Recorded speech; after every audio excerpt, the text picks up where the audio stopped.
Hello and welcome to this video in the CPA Way series. The CPA Way is a methodical approach to professional problems and consists of 5 parts. This video focuses on the 4th part, conclude and advise. You can think of conclude and advise as adding value to earn a handshake from your internal customer or external client at the end of a service relationship. Your goal has been to address the decision maker's needs. Recall that you have already assessed the situation and performed detailed analyses on all major issues. You have a clear, detailed picture of the landscape, and you are now ready to reach conclusions and provide advice.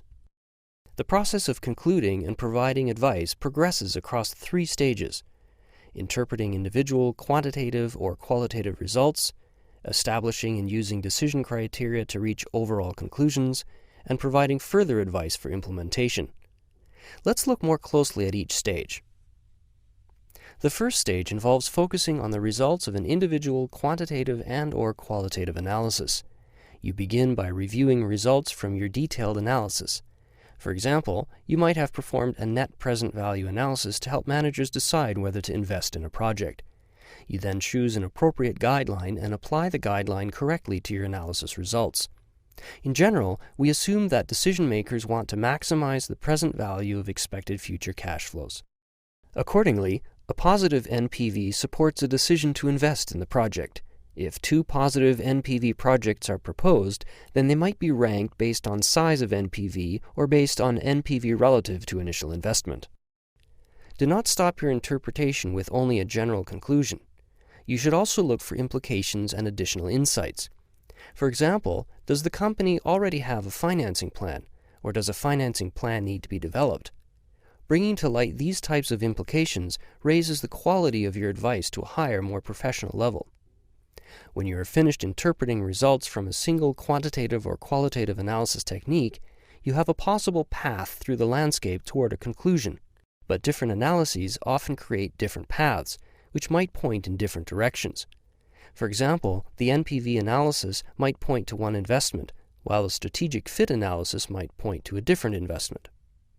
Once you have interpreted and identified implications for each individual analysis method or tool, you are ready to combine all of the findings to form overall conclusions. If you have performed a sufficiently thorough analysis, you already have a summary of key arguments for and against each viable alternative. Now you need to weigh these arguments. Sometimes all of the major arguments point to a single path. There is only one viable conclusion. Then deciding on a course of action is straightforward. But for most professional problems, you will have major arguments both for and against one or more viable alternatives. Different paths point in different directions. For example, a capital project might have great strategic fit, but negative net present value. For the proposed capital project, which criterion is more important? Strategic fit or positive expected present value? To prioritize, you should draw on the decision-maker goals and objectives from your assessment of the situation.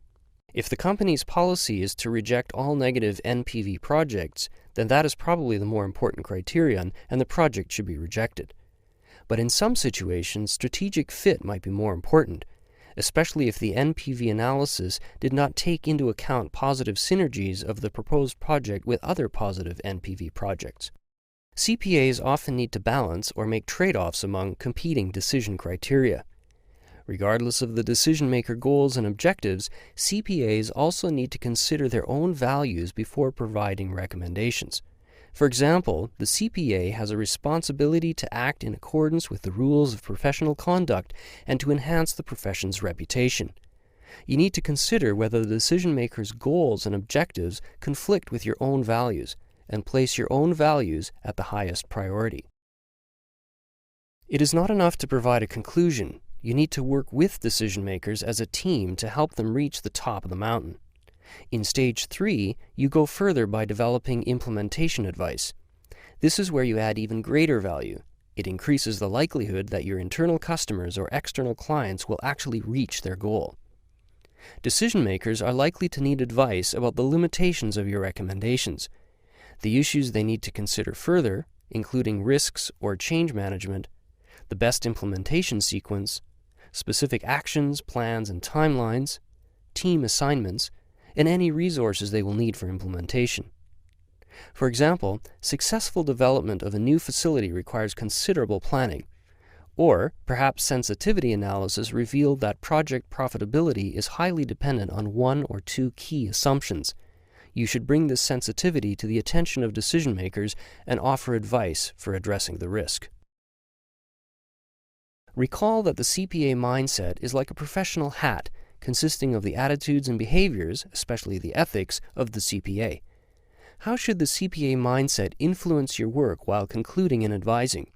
We have already discussed the idea that CPA values such as objectivity, integrity, and confidentiality should be prioritized higher than any other values when reaching conclusions. But in the absence of value conflicts, conclusions should not be biased to reflect the CPA's personal preferences. Instead, conclusions should be established objectively to support decision-maker priorities. The CPA's habit of integration increases the likelihood that key implications across technical areas are brought to light. A mindset of due care and skepticism enables the CPA to uncover limitations and risks. These attributes lead to better advice for internal customers or external clients. Thank you for taking the time to watch this video. Videos for other parts of the CPA Way are also available.